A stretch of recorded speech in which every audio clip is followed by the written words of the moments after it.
Guys. So ఇవాళ కాకరకాయ curry try చేద్దామా? సో నాకు నచ్చని వెజిటబుల్ ఏదైనా ఉందంటే అది కాకరకాయే. సో ఏదైనా వెజిటబుల్ నాకు ఇష్టం లేకపోతే పెద్దగా ట్రై చేయను, కుకింగ్ కూడా చేయను.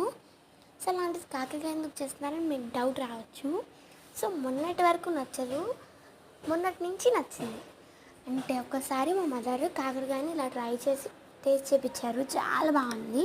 అప్పటి నుంచి కాకరకాయ అంటే నాకు ఇష్టం అయిపోయింది. ఫేవరెట్ అని చెప్పను, ఇష్టం. సో మీరు ఒక్కసారి ట్రై చేయండి, చాలా బాగుంటుంది. నచ్చని వాళ్ళు కూడా నచ్చుతుంది, అంత బాగుంటుంది. ఫస్ట్ అయితే కాకరకాయలో ఉన్న చీదంతా పిండాలి, కొంచెం సాల్ట్ యాడ్ చేసుకొని. ఒకవేళ కాకరకాయ అంటే ఇష్టం ఉంటే ఆ స్కిప్ చేసేయచ్చు ఆ స్టెప్ని. ఇంకొక పాయింట్, టమాటాలు కాకరకాయ క్వాంటిటీ కన్నా ఎక్కువ ఉండాలి. తర్వాత దీనిలో మెయిన్ ఇంగ్రీడియంట్ వచ్చేసి క్యాష్యూ నట్స్ పౌడర్ అనమాట. లేకపోతే పప్పుల పొడి కూడా యాడ్ చేసుకోవడమే. టేస్ట్ చాలా బాగుంటుంది యాడ్ చేసిన తర్వాత. సో మీరు ట్రై చేయండి ఒక్కసారి. కొత్తిమీరతో గార్నిష్ చేసుకుంటే మనకు కాకరకాయ కర్రీ రెడీ.